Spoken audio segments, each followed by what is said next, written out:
Стамбулда бир гана мусулмандар үчүн эмес, дүйнө элин кызыктырган Айя София мечити жайгашкан. Айя София биринчи жолу курулганда ага улуу чиркөө деген аталыш берилген. 1453-жылы Фатих Мехмед басып алгандан кийин чиркөөнүн аты бүгүнкү күнгө чейинки колдонулуп келе жаткан Айя София ысымына өзгөртүлгөн. И по переказу 1938 года, по переказу основателя Турецкой Республики Мустафа Кемаль Ататюрк, было в музей.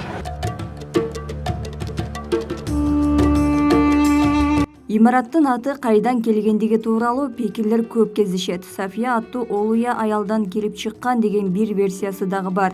Айрым булактардын айтымында Айя сөзү ыйык Олуя, ал эми София байыркы гректин даанышмандык дегенди билдиргендиги айтылат.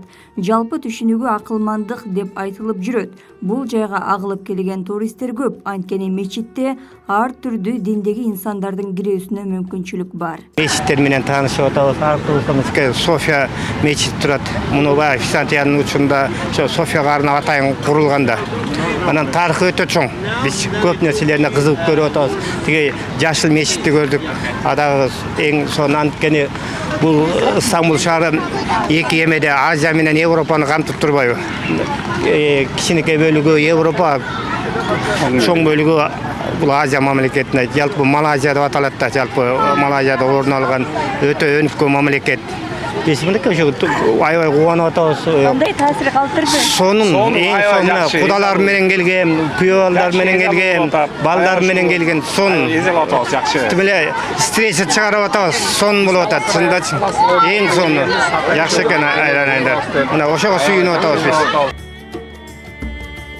Арадан канча кылым өтсө дагы имараттын ички сырткы кооздугу сакталып калган. Кирген туристтердин көз жоосун алып кубантпай койбойт. Өзгөчө маани берилгендиктен ичинде бардык шарттар эске алынган.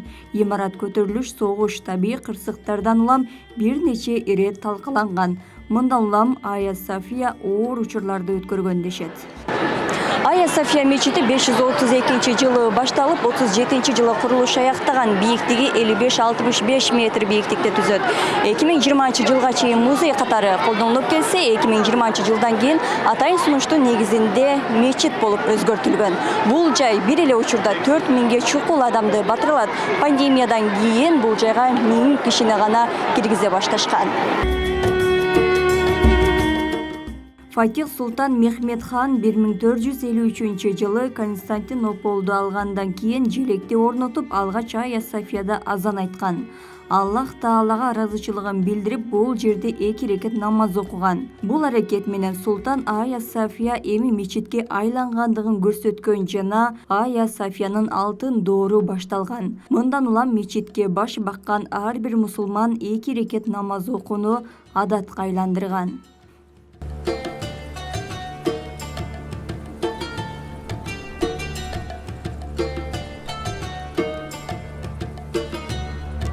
Осман империясы кулагандан кийин 1935-жылы Кемал Ататюрк тарабынан Айя София музейге айландырылган. Андан көп өтпөй Мустафа Кемал өкмөт жыйынында Ататюрк наамына ээ болгон.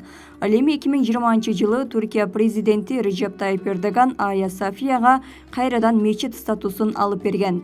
86 жылдык тыныгуудан кийин Айя Софияда азан жаңырып, ибадат кылуу үчүн мусулмандарга өз эшигин ачкан. Карантин учурунда бул жайга кирүүгө чектөө киргизилген. 88 жылдан кийин быйылкы жылы Орозо таравих намазы биринчи жолу окулган. Гүлшайыр Талантбек кызы, Белек Мусаев, Ош ТВ, Түркия, Стамбул шаары.